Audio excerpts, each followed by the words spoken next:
Khayelihle, we've gone from Alex, we've gone to Vosloorus, we've gone to Durban, we've gone to Pietermaritzburg. In the south of Johannesburg, how's the situation on the ground? Well, Clement, you want to bring a new dimension to the story. So we do know that these unrests really will lead to certain shortages.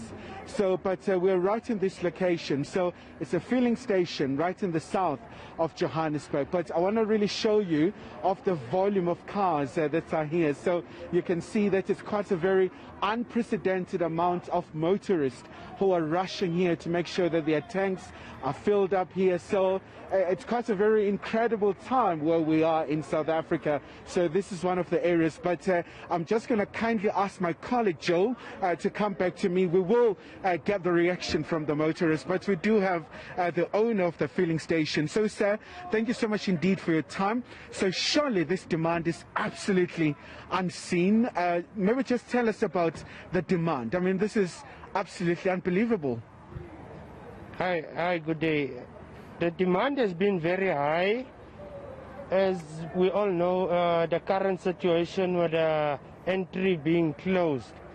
So currently we got no supplies coming through from Durban. So what is going to happen now is everyone is flocking to the filling stations. Some is being looted, some is being closed for safety purposes. As we have been open, luckily for us, the demand is high, but unfortunately we got no supply. No backup plan.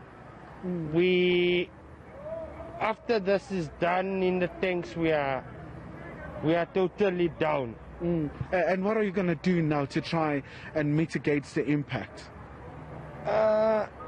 We're hoping to that regarding the entries just been reopened. We're hoping that everything can come back where we get deliveries, and we're hoping and not any looting to happen to us. Okay, and do you feel safe?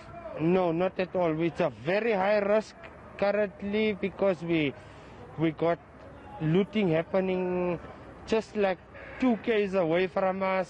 So we are taking a risk by this, by opening. All right, sir, thank you so much indeed for that. With your permission, sir, I'm going to try and maybe see if we can speak to the motorist, Clement. Obviously, a lot of them, they're yearning for this moment. Let's see from, he's on the phone. Let's see others who can talk to us. Just to hear their reaction. I mean, it's quite a new record in South Africa.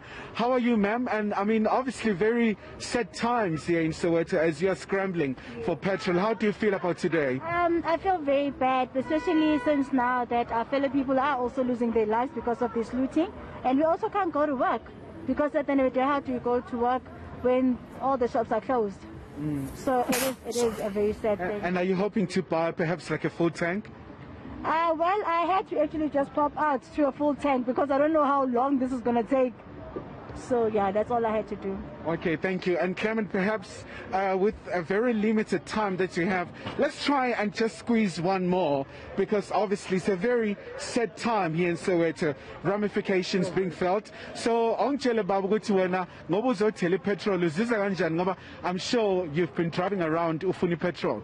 Dala ngifika 24 sengizongifika la manje ngiyaleva upetrol anguthola but at least ngitholile la yabo because ngalento enzakala la South Africa bathi kuhlungu. Okay, are you going to fill up a full tank? No, ngizothola full tank manje.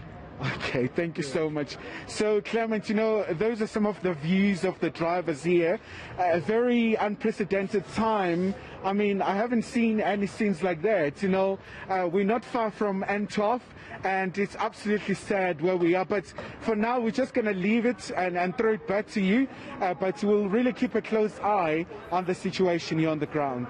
Thank you so much, Khayelihle Khumalo. Live to us from the south of Johannesburg. People scrambling to fill up their tanks. Even the owner of that petrol station says they are just taking a big risk by opening, but a lot of people just worried that there are services that are going to be disrupted. A lot of the petrol stations have not opened today because of the destruction, because of the risk to the business.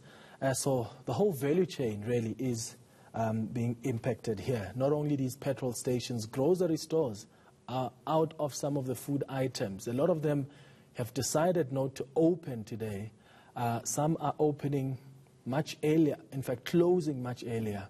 And that's the situation that we're dealing with. The consequences are of the loot and criminality spreading across KZN and in Gauteng.